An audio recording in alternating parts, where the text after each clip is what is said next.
We've all heard the warnings, right? But it's kind of hard to imagine what it's really like until it's too late. So just for a second, think about this. One single, seemingly innocent click could literally unravel your entire digital life. And that's not some far-off possibility. It's the reality we're going to break down right now. And this is what it looks like. This is the aftermath. It's subtle at first. You tap a link, maybe you think, oops, wrong page, and close it.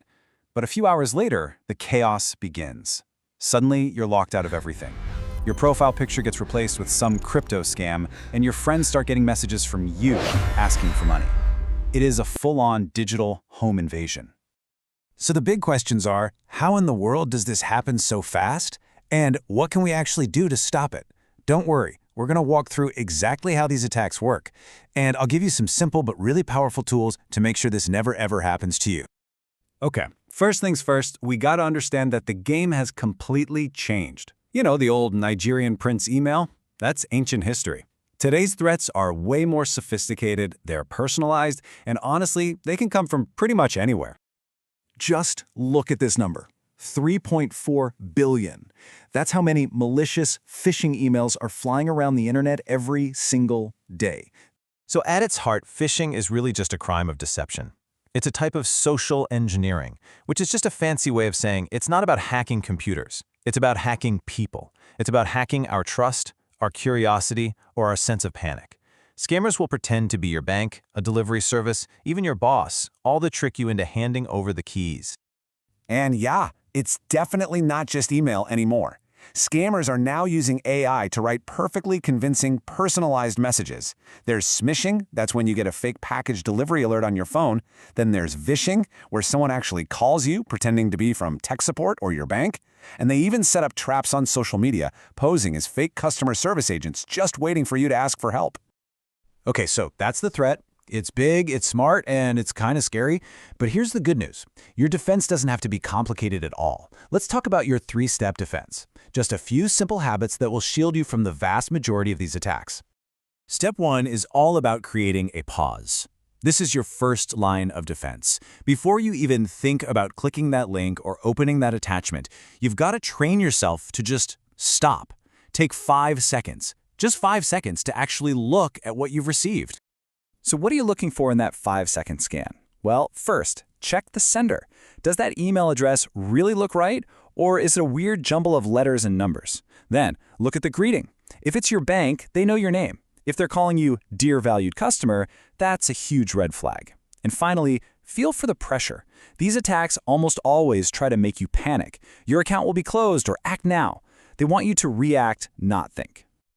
All right, this next habit is an absolute game changer. Why? Because the text of a link can be a complete and total lie. It can say it goes to your bank's website, but that means nothing. The real destination is hidden underneath, and you have to check it every single time. And it's so easy to do. If you're on a computer, just let your mouse pointer hover over the link. Don't click, and the real web address will pop up, usually in the bottom corner of your screen. On a phone, it's just as simple. Press and hold down on the link, and a preview of the actual URL will appear. If it looks sketchy, you just saved yourself a world of trouble. Okay, so those habits are your perimeter defense. They're like the motion detectors on your lawn. But to be truly safe, you need to build a fortress. So let's talk about the two most powerful tools you have to do just that. So here's a problem almost all of us have, right? We reuse passwords. We have one or two good ones that we use for everything. Our email, our banking, social media.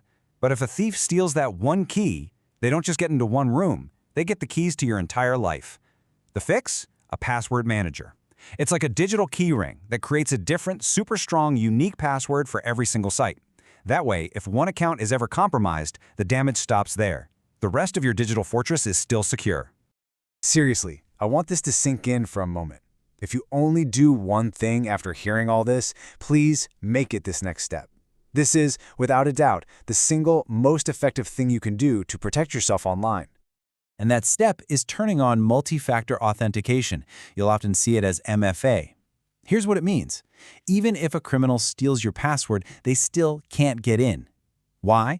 Because to log in, they also need a second piece of info, usually a temporary code that gets sent only to your phone. Without your phone in their hand, that stolen password is completely useless to them. It's like having a second, unbreakable deadbolt on your digital door.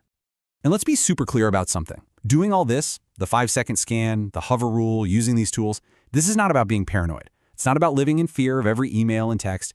It's actually the opposite. It's about being prepared so you can go about your digital life with confidence, knowing you've built a real defense. So, I'll just leave you with this one last question.